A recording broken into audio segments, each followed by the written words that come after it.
Popular culture makes the Roaring Twenties look like one big glamorous party. Flappers twirling in sequins, champagne flowing from fountains, and jazz playing non-stop in elegant ballrooms. But the reality of America's most infamous decade was way more intense and dangerous than anything you've seen in the movies. When Prohibition hit in 1920, it didn't stop Americans from drinking.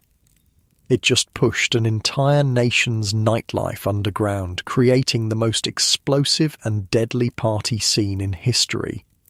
Oh, and if you're enjoying these stories, I'd really appreciate a like or subscribe. Super curious where you're all listening from, so drop a comment with your location and what time it is there. Always blows my mind how people are falling asleep to this all over the world. All right, let's head back to 1920s America. Trust me, it's going to be quite a ride. But first, get comfortable. Seriously. Adjust those pillows. Pull up that blanket. Because where we're going, you're going to want to be cozy. So congratulations, you just woke up in January 1920. The sheets beneath you aren't Egyptian cotton like your bed right now. They're rough, a bit scratchy, and the mattress has seen better days, stuffed with horsehair that occasionally pokes through. Your boarding house room is small, just enough space for a bed, a side table, and a hook for your few clothes. The radiator in the corner hisses and clanks but barely warms the room. Outside your window, snow falls on a Chicago street. You can hear the elevated train rattling by, belching coal smoke that mixes with the frigid morning air. Car horns honk as Model Ts navigate slushy roads. A milk wagon, still pulled by horses, clatters by. This is a world between times, part modern, part Victorian, caught in a moment of radical transformation. You roll out of bed, your feet hitting the cold wooden floor. The boarding house offers no private bathroom. You'll share one down the hall with 5 other tenants. The newspapers on your nightstand carry troubling headlines. As of today, January 17th, 1920, Prohibition has officially begun. The 18th Amendment is now the law of the land. The manufacture, transport, and sale of alcoholic beverages is illegal throughout the United States.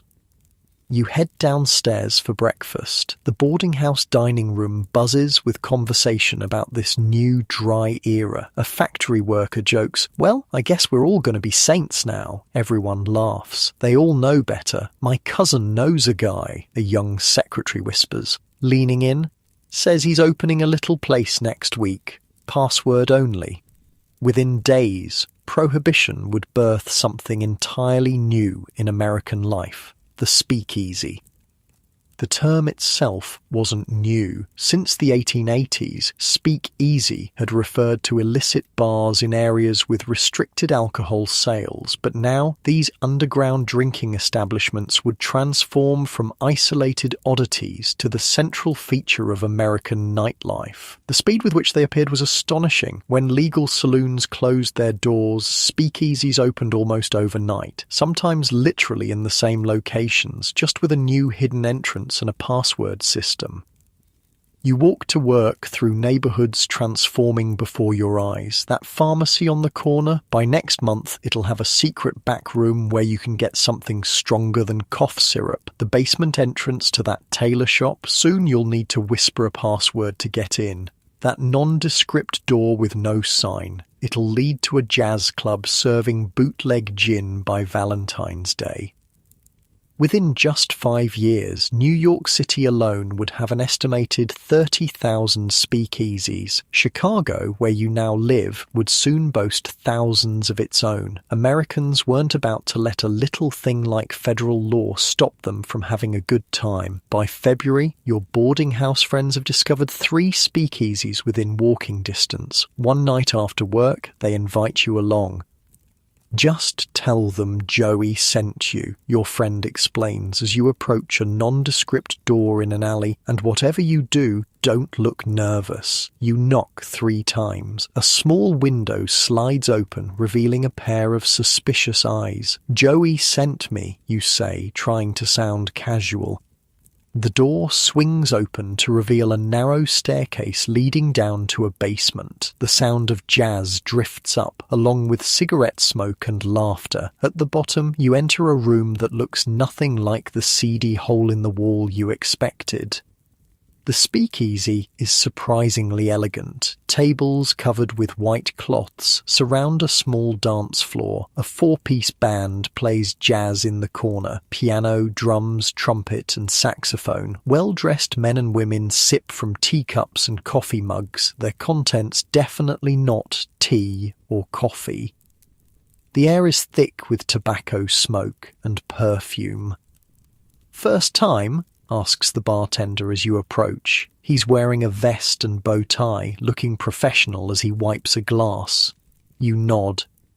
"Well, we got beer, we got whiskey, we got gin. What's your pleasure?" This is your first taste of bootleg liquor, and the experience is interesting. The beer is watery and flat. The whiskey burns your throat more than it should. The gin, well, it's better not to think too hard about what's in the gin. "Bathtub gin," your friend explains with a grin. "Some guys literally mix it in their bathtubs. Grain alcohol, water, and juniper berry juice if you're lucky. Sometimes they just add juniper oil to industrial alcohol."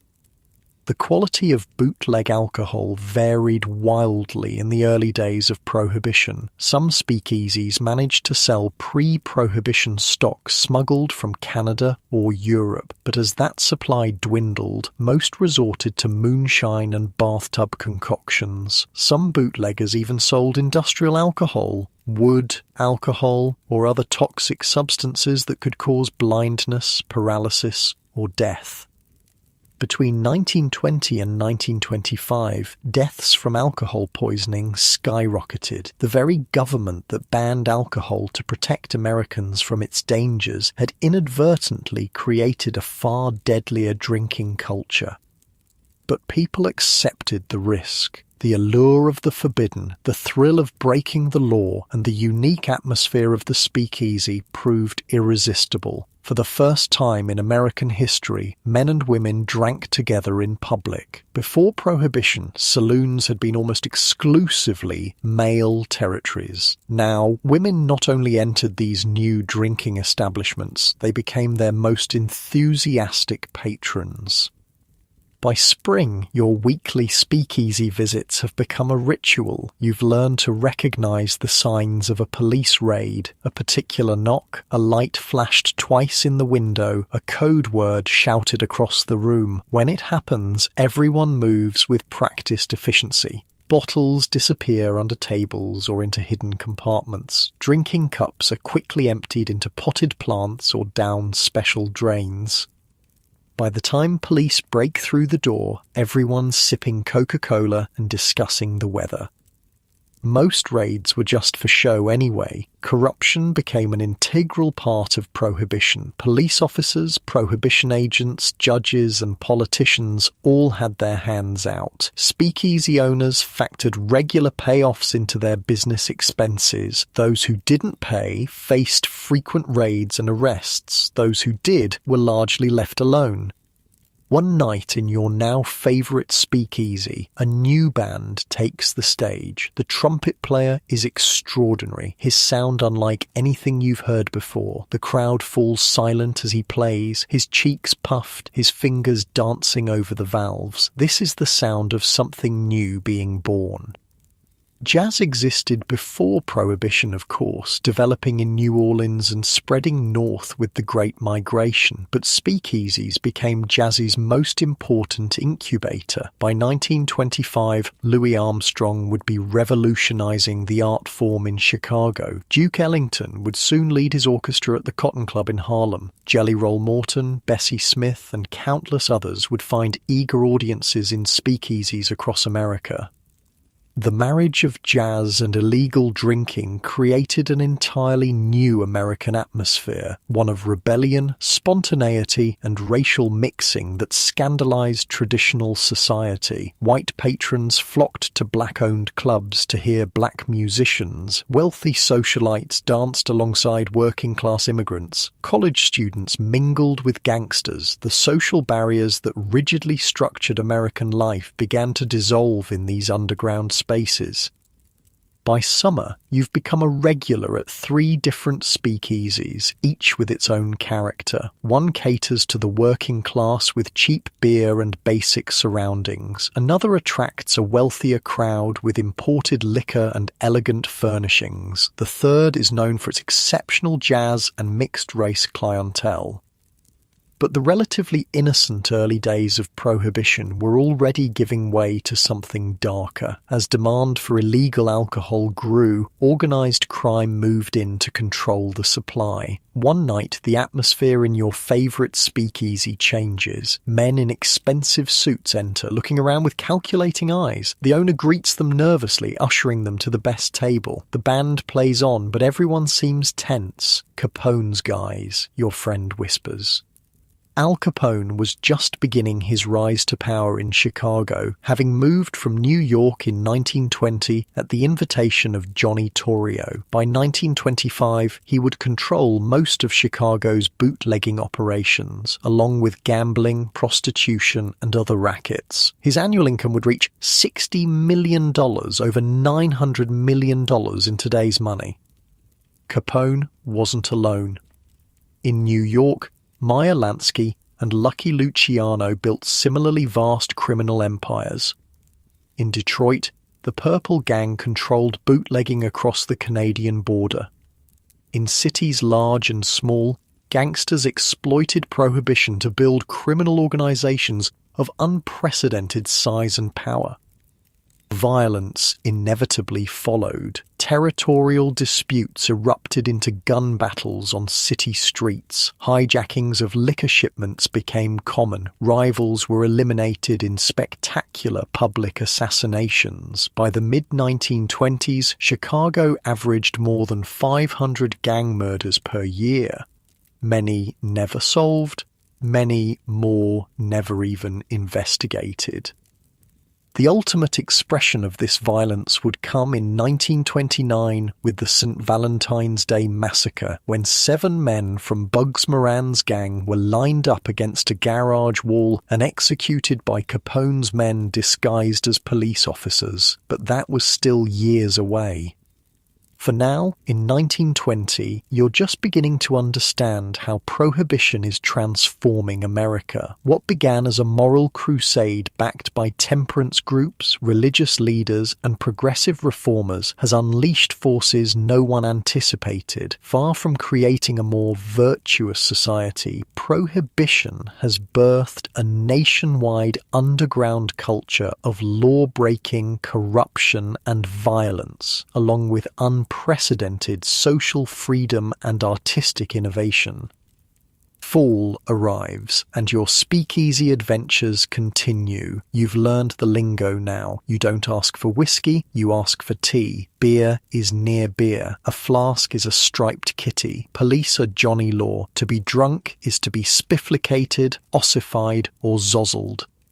One October evening, you're sipping a surprisingly good bourbon, smuggled from Kentucky, the bartender assures you, when a commotion erupts at the door. It's not the police this time. A group of society women in expensive coats and short dresses sweep in, already laughing and talking loudly. They order cocktails with confident familiarity.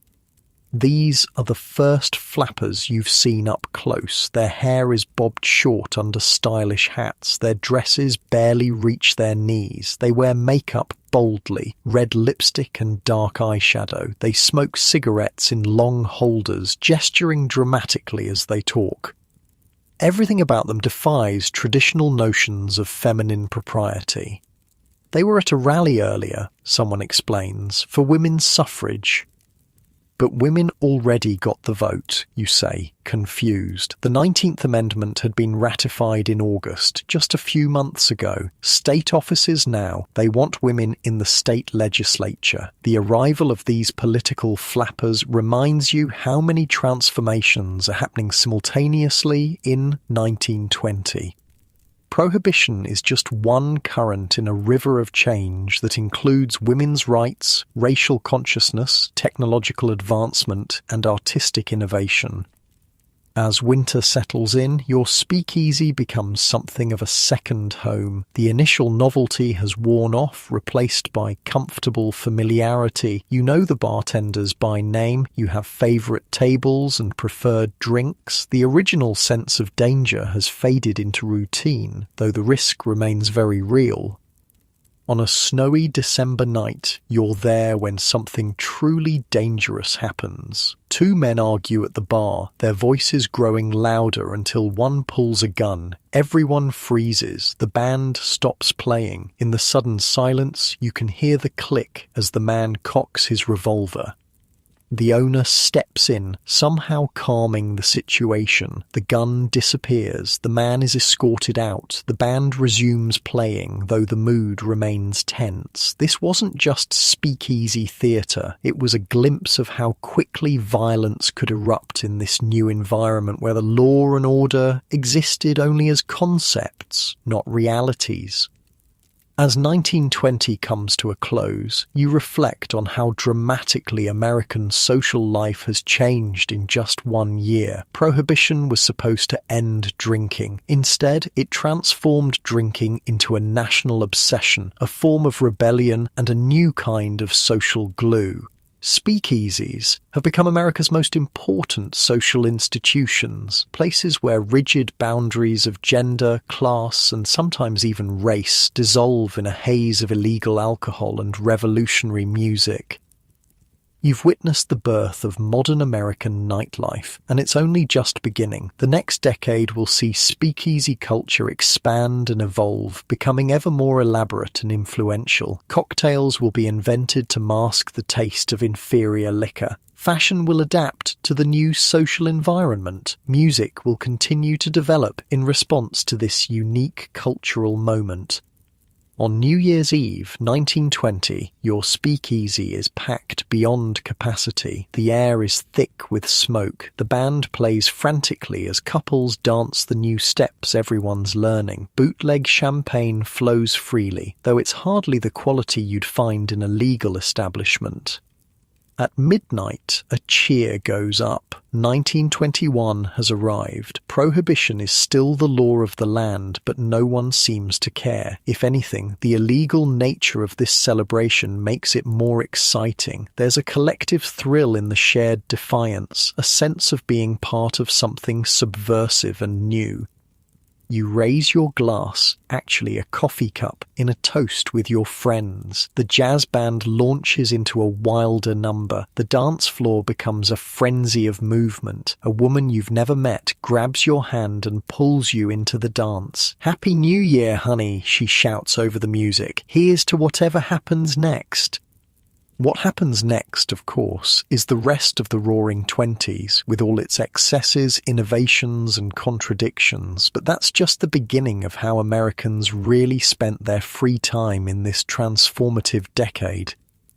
The trumpet player hits a note so high and clear it seems to hang in the air above the crowd. The drummer picks up the pace. On the dance floor, a young woman demonstrates a new step, her feet moving faster than seems possible. Everyone watches, trying to learn. This is how culture spreads in 1920, person to person, night by night, in hidden rooms where the law can't reach.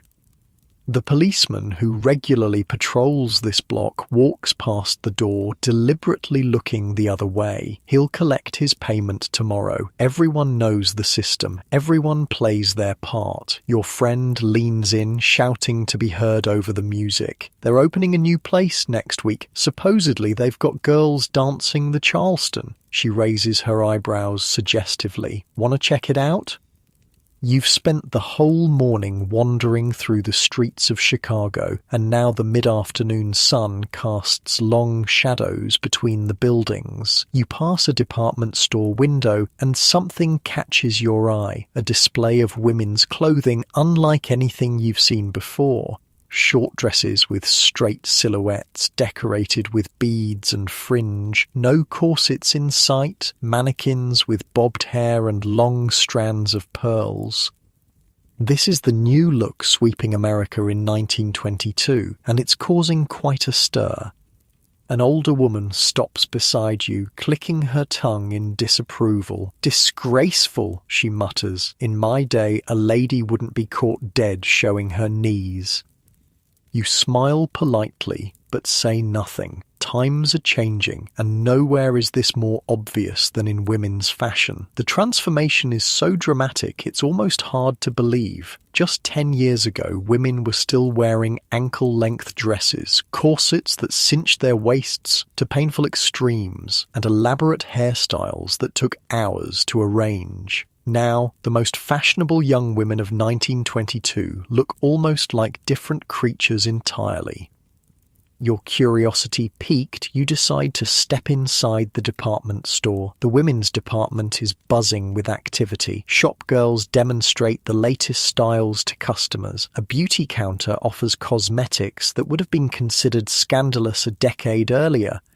Rouge, lipstick, and eye makeup, once associated only with actresses and prostitutes. "Can I help you?" asks a salesgirl with a fashionably bobbed haircut. Her dress is short enough to show her knees when she walks, and she moves with a freedom that would have been impossible in the constrictive clothing of the previous era. "Just looking," you say. "Well, if you know any young ladies," she says with a wink, "tell them we just got in the latest flapper dresses from New York. They're going fast." The word flapper had been around since the 1910s, originally referring to awkward teenage girls, but by 1922 it had taken on an entirely new meaning. Flappers were young women who embraced a lifestyle that shocked traditional sensibilities. They cut their hair short in bobs or shingles.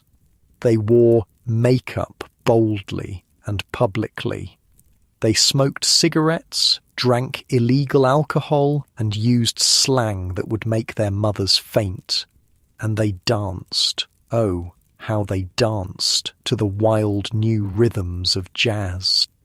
Outside the department store, you pass a newsstand. The headlines discuss women's suffrage, not the national amendment, which passed in 1920, but the ongoing struggle for women to actually use their new political power. Other stories cover prohibition raids, baseball, Babe Ruth is having another spectacular season, and automobile sales reaching new heights. But it's the magazine covers that really catch your eye. They're filled with images of the modern woman, short-haired, short-skirted, and confident. These illustrations by artists like John Held Jr. and Russell Patterson have come to define the look of the era. They're everywhere, on magazine covers, in advertisements, on sheet music. The flapper has become not just a reality, but a symbol, a visual shorthand for the modern age. You buy a copy of the Saturday Evening Post, tucking it under your arm as you continue your walk. The afternoon streets are filled with a mix of people, some embracing the new styles, others clinging to pre-war fashions. America in 1922 is caught between eras, with multiple generations and value systems existing side by side, sometimes in conflict, sometimes in uneasy coexistence. As you turn a corner, you hear music drifting from an open doorway. A sign above reads, "Dance lessons, all the latest steps." Curiosity pulls you inside. The dance studio is a large room with wooden floors and mirrors along one wall. About a dozen young men and women are spread across the floor, watching intently as an instructor demonstrates a series of fast, syncopated steps. No, no, no, the instructor says, clapping his hands. The Charleston is all in the knees and ankles. You've got to get that twist. He demonstrates again, his feet twisting inward and outward in a rapid rhythm, knees bouncing, arms swinging. This is the dance that's sweeping the nation in 1922. The Charleston, though it won't reach the peak of its popularity until 1923, when it features in the all-black Broadway show Runnin' Wild. It's already making waves in dance halls across America. "Would you like to join?" asks a young woman near the door. "We've just started a new beginner's class." You hesitate, but curiosity wins out. Soon, you're lined up with the other students, attempting to mimic the instructor's movements. It's harder than it looks. The Charleston requires a level of coordination and energy that's unlike any traditional dance. Your feet are supposed to twist inward at the ankle, then outward, while your knees knock together and apart. Meanwhile, your arms swing in the opposite direction of your legs. The young woman next to you, her name is Dorothy, seems to pick it up naturally. Her short dress allows for freedom of movement that would have been impossible in the fashions of a previous generation. This, you realise, is why women's fashion had to change. The new dances demanded it. "Where did this dance come from?" you ask Dorothy during a break, both of you breathing hard from the exertion. "Well," she says, lowering her voice a bit, "it started with black dancers in Harlem, but now everyone's doing it." She demonstrates a few steps, moving with confident precision. "My parents hate it. They say it's indecent." She laughs. "That's why I love it." The racial dynamics of dance in the 1920s were complex. White Americans were simultaneously fascinated by and anxious about black cultural forms. The Charleston, like jazz itself, originated in black communities. As it crossed over into mainstream white culture, it was often sanitized and commercialized, its origins obscured or denied. Yet its fundamental character, its energy, spontaneity, and sensuality remained revolutionary. After the lesson, Dorothy invites you to join her at a dance hall that evening. They've got a hot jazz band, she says, and they don't water down their drinks too much, if you know what I mean. Hours later, you find yourself in a large, crowded dance hall. It's not a speakeasy. Alcohol is served discreetly, but dancing is the main attraction. A jazz band plays on a raised stage at one end of the room. The dance floor is packed with couples doing the foxtrot, the shimmy, and yes, the Charleston. Dorothy introduces you to her friends, a lively group of young men and women in their early 20s. The women all sport bobbed hair and knee-length dresses. They smoke cigarettes and use slang you're still learning. "That's the cat's meow," one says about the band. "Absolutely, Jake," agrees another. "Don't be a flat tire," Dorothy tells you, pulling you onto the dance floor. "Let's show them what we learned today." The Charleston was just one of many dances that defined the era. The black bottom, even more scandalous with its hip movements and shuffling steps, was gaining popularity. The shimmy, which involved holding the body still while shaking the shoulders back and forth, had been shocking audiences since the late 1910s. The bunny hug, the turkey trot, the grizzly bear, all featured animal-like movements that would have been unthinkable in the formal ballrooms of the previous century. These dances weren't just entertainment, they were expressions of a new physical freedom, especially for women. In the Victorian era, respectable women were expected to be physically restrained, their bodies confined by both clothing and social convention. The new dances of the 1920s celebrated the body in motion, energetic, expressive, and uninhibited. As the evening progresses, you notice something else about this dance hall. While most of the patrons are white, there's a small group of black couples dancing near one side of the room. They're not fully integrated with the white dancers, but their presence in the same space is still remarkable for 1922 America. The shared love of jazz and dancing is creating spaces where the rigid segregation of American life occasionally bends, if not breaks.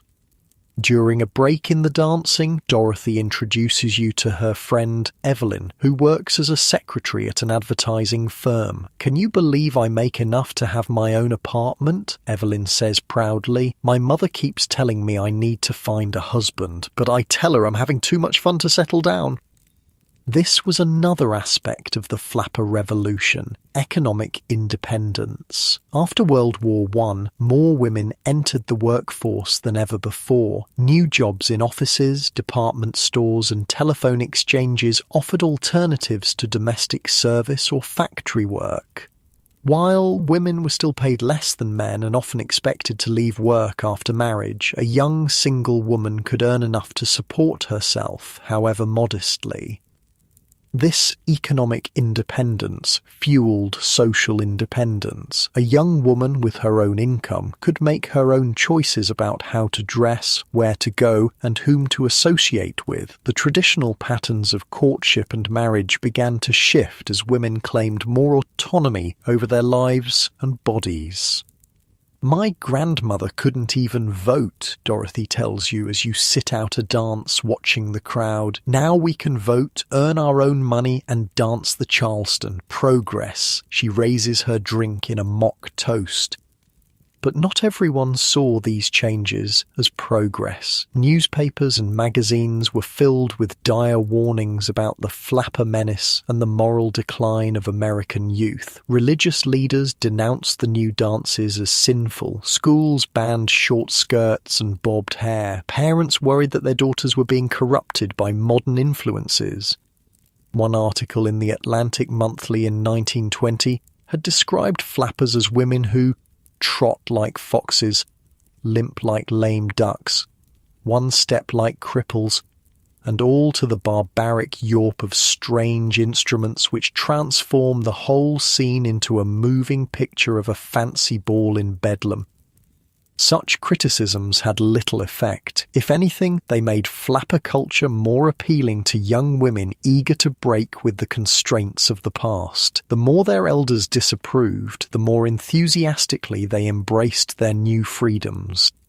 As midnight approaches, the dance hall shows no signs of slowing down. If anything, the energy has increased. The band plays faster, the dancers move more frenetically. There's a sense of joyful rebellion in the air, a collective defiance of traditional restraints. A new song starts, and Dorothy pulls you back onto the dance floor. "This one's my favourite," she shouts over the music. The Charleston reaches its frenzied peak, 100 pairs of feet moving in syncopated rhythm, kicking and twisting. The band's drummer drives the beat forward, while the trumpet player stands for a solo that sends the crowd into a frenzy. In this moment, you understand why the older generation is so alarmed. This isn't just dancing, it's a cultural revolution happening on the dance floor. These young men and women are literally embodying a new worldview, expressing through movement their rejection of Victorian restraint and their embrace of modern freedom. Their bodies move in ways that would have been unthinkable, even scandalous, just a decade earlier. By 1922, dance halls have become one of America's most important cultural institutions. They're where young people socialize, where new music is popularized, where fashion trends are displayed, and where generational values clash and transform. From small-town dance pavilions to urban ballrooms, these spaces define youth culture in the roaring 20s. The dance ends and everyone applauds. You're breathing hard, exhilarated and exhausted at the same time. Dorothy fans herself with her hand.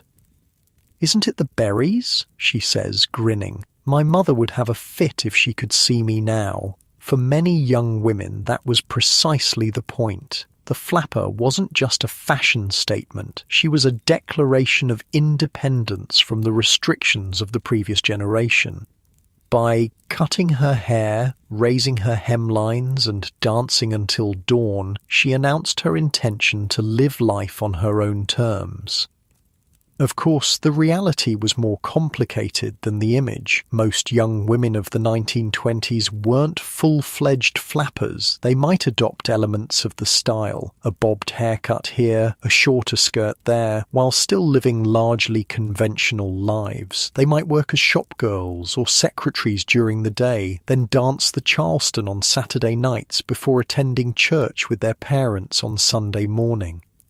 American society in the 1920s wasn't so much revolutionized as it was fractured, with different generations and communities navigating the cross-currents of tradition and modernity. As the night continues, you observe the varied crowd in the dance hall. There are the true flappers, like Dorothy and her friends, embracing the new ethos wholeheartedly. There are young men in suits with slicked-back hair, some from good families slumming for excitement, others working-class guys saving up for a night out. There are older couples trying to keep up with the new dances, and a few disapproving chaperones watching from the sidelines. "You should come to a house party next weekend," Dorothy tells you as you both take a break from dancing. "My friend Mabel's parents are out of town. She's got a Victrola and all the latest records." The home phonograph was another technology transforming American leisure time in the 1920s. Suddenly, you didn't need to go out to a dance hall to hear the latest jazz. You could bring it into your living room, turning any gathering into a dance party. This privatization of entertainment would continue with radio, which was just beginning to enter American homes in 1922. "We're going to teach everyone the black bottom," Dorothy continues. "It's even wilder than the Charleston. You've got to shake everything," she demonstrates with a shimmy of her shoulders and hips that indeed looks quite scandalous. The black bottom would soon rival the Charleston in popularity. Originating among black dancers in the South, it featured slides, stomps, and hip movements that made the Charleston look tame by comparison. When it crossed over into mainstream white culture, it was often sanitized, but still retained enough of its provocative character to shock traditionalists. "My brother says dancing like this is going to be the downfall of civilization," Dorothy says with a laugh. "He's such a killjoy." "What does he think people should do instead?" you ask. "Oh, go to lectures or play chess or something boring like that," she says, rolling her eyes. "He doesn't understand that we just want to have fun. Our generation saw the war. Life's too short to be so serious all the time." This was a common sentiment among the youth of the 1920s. The shadow of World War I loomed large, even for those who hadn't served. The war had shattered illusions about the inevitability of progress and the wisdom of authority. Many young people responded with a determination to live in the moment, to seek pleasure and excitement rather than defer gratification for some uncertain future. The music changes to a slower tempo, and couples crowd the dance floor for a foxtrot. The foxtrot had emerged in the 1910s, but remained popular throughout the 1920s as a slightly more sedate alternative to the wilder jazz dances. Invented by vaudeville performer Harry Fox, it featured smooth, gliding steps that were elegant yet still modern. Dorothy is immediately asked to dance by a young man in a smart suit. She throws you a wink as she disappears into the crowd. Left alone, you watch the dancers and reflect on how radically American social life has transformed in such a short time. The dance hall itself is a new kind of space. Before the 1920s, respectable young women would never have gone out dancing without proper chaperones. Courtship happened in controlled environments. The family parlor, church socials, carefully supervised dances. Now, young women like Dorothy go out freely with friends, meet new people, and make their own decisions about whom to dance with or spend time with. Dating, as a concept, is still relatively new. The word only began to be used in its modern romantic sense around 1920. Before that, dating referred primarily to setting a date on a calendar. The modern practice, where a man asks a woman out, picks her up, takes her somewhere and pays for the evening, was just beginning to replace more formal courtship rituals. The privacy of automobiles was changing courtship too. Parking, finding a secluded spot to neck or pet in a car, was becoming a common activity among young couples. This new privacy allowed for physical intimacy outside of marriage to a degree that would have been much more difficult in previous generations. Not that such intimacy was entirely new. Every generation finds ways to subvert social restrictions, but the scale and openness of the change in the 1920s was unprecedented. Books and articles openly discussed petting and necking. Advice columnists debated how far was too far. The term making out entered the lexicon. As midnight passes, the dance hall shows no signs of closing. If anything, the crowd has grown more animated. The band takes fewer breaks. The dancing becomes more abandoned. In 1922, urban nightlife is just hitting its stride, with many establishments staying open until dawn. Dorothy returns, flushed and happy from dancing. "Come on," she says, grabbing your hand. "They're playing a shimmy next. I'll show you how." The shimmy was perhaps the most controversial of the 1920s dances. It involved standing in place and shaking the shoulders rapidly back and forth, causing other parts of the body to shake as well. Performers like Gilda Gray had popularized it in vaudeville, and by 1922 it had made its way to dance halls across America, despite being banned in many places. "It's easy," Dorothy says, demonstrating. "You just hold your body still and shake your shoulders like this." She demonstrates, her whole body vibrating with the movement, her string of pearls bouncing against her chest. You try to imitate her, feeling slightly ridiculous, but caught up in the infectious energy of the crowd. All around you, people are doing variations of the same movement, some more coordinated than others. The band plays faster, encouraging the frenzy. This is another aspect of 1920s dance culture, its participatory nature. Unlike formal ballroom dancing with its strict rules and required training, jazz dances could be picked up by watching and joining in. They were democratic, accessible to anyone willing to try, regardless of background or formal education. As the night progresses, you notice another cultural shift happening on the dance floor. Couples are dancing closer together than would have been acceptable in previous eras. The foxtrot, while more restrained than the Charleston or shimmy, still allows for a closeness that would have scandalized the Victorian generation. Even in this public space, there's a new physical intimacy that reflects changing attitudes toward the body and sexuality. Some older observers blamed these changes on the war, which had sent millions of young American men to Europe, exposing them to different social customs and moral codes. Others pointed to the influence of movies, which showed more permissive behavior than had previously been visible in public discourse. Still others blamed jazz itself, claiming that its rhythms encouraged immoral thoughts and actions. Whatever the cause, the effect was undeniable. American youth culture in 1922 was breaking with the past in dramatic and visible ways, and nowhere was this more evident than on the dance floor. Around 2 a.m. the band announces their final number. The dance hall has thinned out somewhat, but a core group of enthusiasts remains, determined to squeeze every last moment of enjoyment from the night. "One more Charleston," Dorothy exclaims, pulling you back onto the dance floor for a final frenetic dance. The band plays at a breakneck tempo. The dancers respond with ever more energetic movements. This is the spirit of the jazz age distilled to its essence. Fast, exciting, liberated, and unstoppable.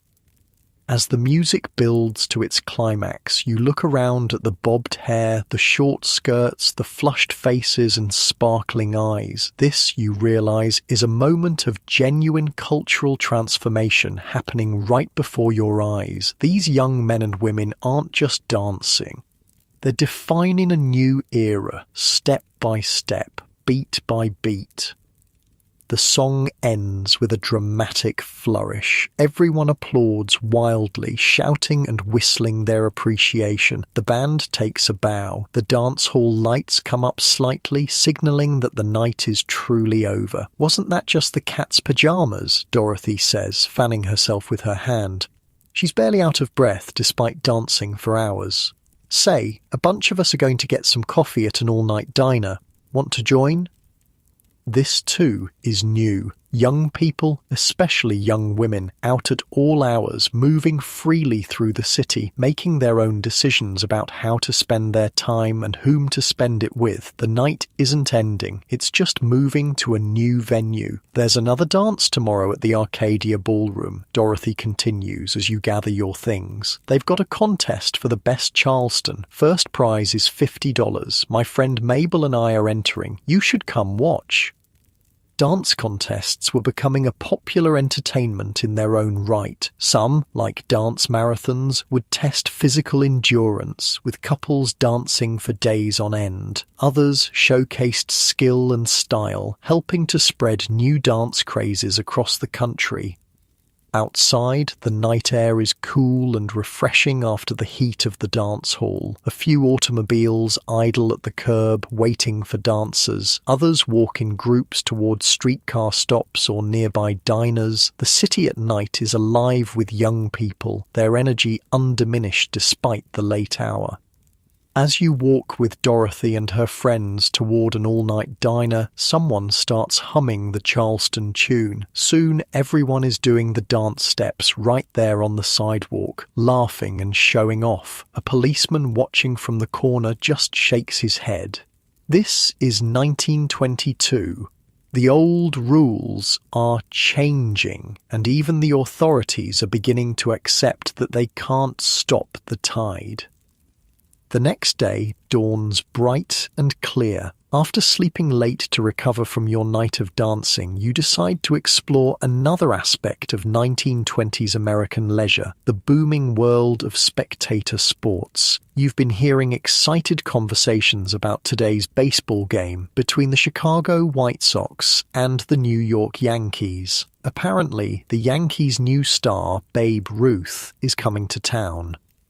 It's a warm afternoon in 1922 as you approach Comiskey Park. The atmosphere is electric, with thousands of fans streaming toward the stadium. Men in suits and straw boater hats, women in fashionable dresses, children skipping alongside their parents. Baseball has become America's true national pastime, drawing crowds from every walk of life. You buy a ticket for 50 cents and find your seat in the grandstand. The wooden bench is hard and a bit uncomfortable, but you hardly notice as you take in the scene. The emerald green field stretches out below, groundskeepers making final preparations. Vendors move through the stands, selling peanuts, popcorn, and bottles of Coca-Cola. Unlike the speakeasies and dance halls, this is a family-friendly environment, though you notice some men discreetly passing pocket flasks. "First time?" asks the man next to you, a middle-aged fellow in a business suit who's keeping score in a small notebook. You nod. You picked a good one. The Babe's been on a tear this season. George Herman Babe Ruth had transformed baseball in just a few short years. After starting his career as a pitcher with the Boston Red Sox, he was sold to the Yankees in 1920 and converted to an outfielder so he could play every day. His power-hitting approach revolutionized the game. Before Ruth, baseball was a strategic affair focused on small ball, bunts, stolen bases, and singles. Ruth introduced the home run as baseball's most exciting play. Last year he hit 59 homers, your neighbor explains proudly. Nobody had ever hit more than 27 before. He's completely changed the game. The players take the field for warm-ups, and a murmur runs through the crowd as a stocky figure with surprisingly thin legs emerges from the visitors' dugout. Even from a distance, there's no mistaking Babe Ruth. His distinctive waddle-like walk, his oversized uniform that makes him look somewhat like an overgrown child, and the casual confidence with which he carries himself, all instantly recognizable even to a first-time spectator. "There he is," shouts a young boy a few rows ahead, jumping up and pointing. "The Bambino," Ruth seems to hear, turning to the stands with a grin and a wave that sends the crowd into a frenzy. This is more than just athletic admiration. It's the worship of a new kind of American hero. Ruth isn't just a great baseball player. He's a celebrity, a personality, a cultural phenomenon. Unlike the restrained, gentlemanly athletes of previous eras, Ruth is boisterous, indulgent, and larger than life. Stories of his appetites for food, alcohol, and women are as much a part of his legend as his home runs. He's known to eat a dozen hot dogs before a game, to carouse all night and then hit 2 homers the next day. He's the perfect sports hero for the Roaring Twenties, excessive, extraordinary, and unapologetic.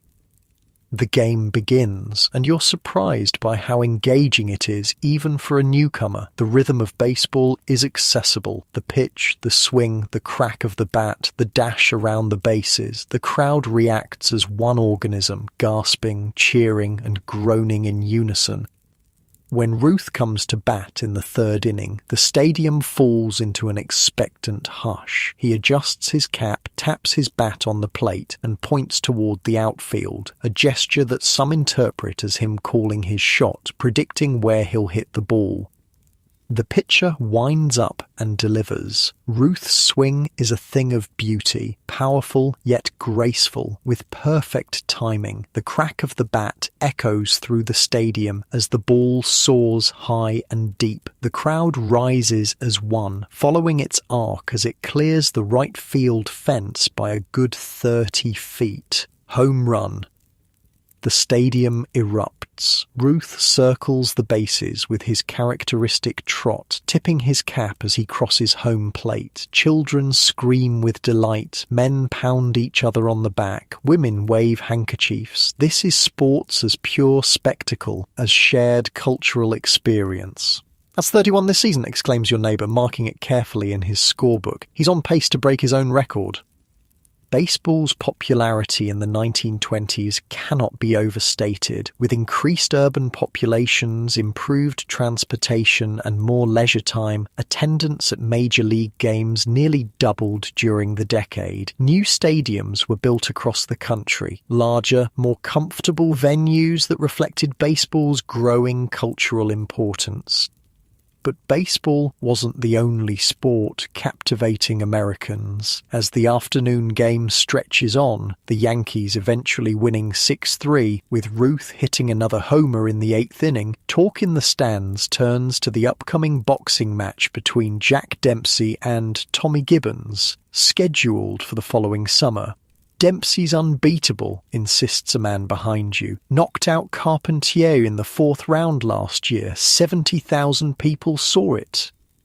"Gibbons has a chance," argues his companion. "He's quick, could outbox him." Boxing in the 1920s rivaled baseball for public attention. Championship fights were major events, drawing crowds that dwarfed any previous sporting contests. The 1921 match between Dempsey and Georges Carpentier, held in a specially constructed arena in Jersey City, was the first sporting event to generate $1 million gate and the first to be broadcast on radio.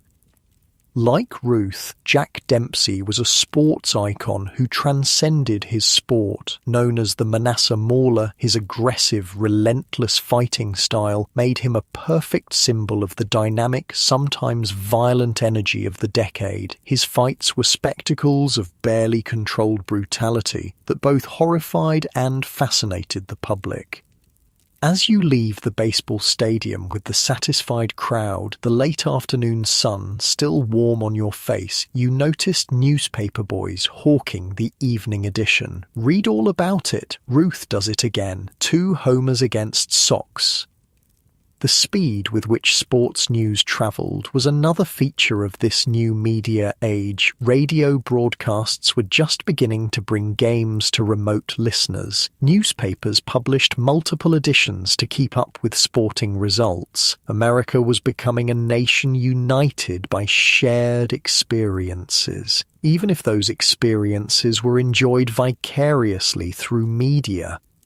Your day of sports spectatorship has left you exhilarated but also hungry for a different kind of entertainment. Checking your watch, you realise there's time to catch an evening movie. The theatre district is just a short streetcar ride away. By 1922, movies had completed their transformation from novelty to major art form. Grand movie palaces were being built in cities across America, opulent theatres with ornate facades, plush seating, and extravagant lobbies that made going to the movies an event in itself.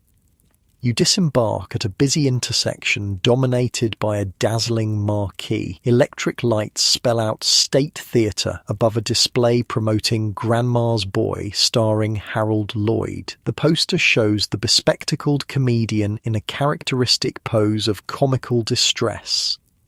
This is one of the year's most anticipated comedies, directed by Fred Neumeier and featuring Lloyd's trademark blend of humour and death-defying stunts. The theatre lobby is a marvel of exotic architecture, a fantasy space of marble columns, crystal chandeliers and plush red carpets. Uniformed ushers direct patrons to their seats. An organist plays at a massive Wurlitzer theatre organ, providing musical accompaniment even before the film begins. The organ's pipes are visible along the theatre walls, adding to the visual spectacle. You purchase a ticket for 25 cents and find a seat in the middle of the auditorium. The theatre is nearly full despite it being a weekday evening. Movie-going has become a regular habit for millions of Americans across all social classes. Unlike legitimate theatre, which remained relatively expensive and exclusive, cinema was affordable entertainment for the masses. As the lights dim, the audience settles into an expectant hush. Remember, these are silent films. There's no synchronized sound yet, though that revolution is only a few years away. The organist transitions to a more dramatic piece as the studio logo appears on screen. First comes a newsreel. Pathé News presents recent events from around the world. You see footage of President Harding dedicating a monument, famine relief efforts in Russia, and a society wedding in Newport. This is how many Americans experience the wider world, through these visual dispatches that bring distant events into local theatres.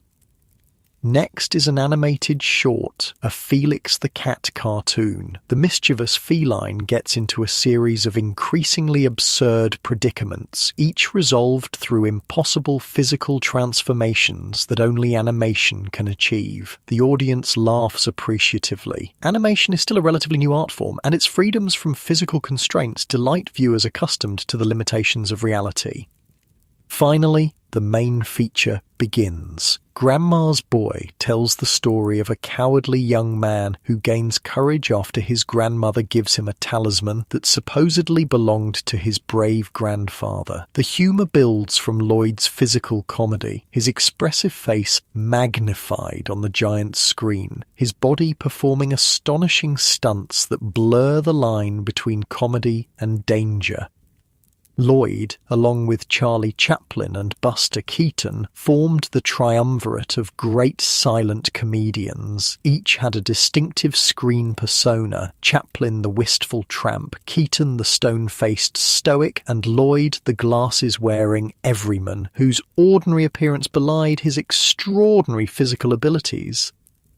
What strikes you most about the movie experience is its communal nature. Laughter ripples through the audience at Lloyd's antics. People gasp together during dangerous sequences. Without dialogue to follow, viewers are free to react audibly, creating a shared emotional experience that's quite different from modern movie-going. The organist follows the action with appropriate musical accompaniment, jaunty tunes for comic scenes, dramatic chords for suspense, romantic melodies for the inevitable love story. The relationship between music and image is crucial to the silent film experience, establishing emotional tones and rhythms that guide the audience's response. After the movie ends to enthusiastic applause, you exit the theatre into the early evening. The marquee lights seem even more brilliant against the darkening sky. Other theatres line the street, each showcasing different films, dramas, westerns, romances. Cinema has diversified to serve every taste and interest. "Wasn't he marvellous?" says a young woman to her companion as they exit behind you. "I read in Photoplay that he does all his own stunts. Nearly killed himself making safety last." Fan magazines like Photoplay were creating a new kind of celebrity culture. They offered behind-the-scenes glimpses of movie productions, interviews with stars, and gossip about their personal lives. Movie stars like Lloyd, Chaplin, Mary Pickford, Douglas Fairbanks, and Rudolph Valentino became household names, their faces recognized across America, their lifestyles both envied and scrutinized.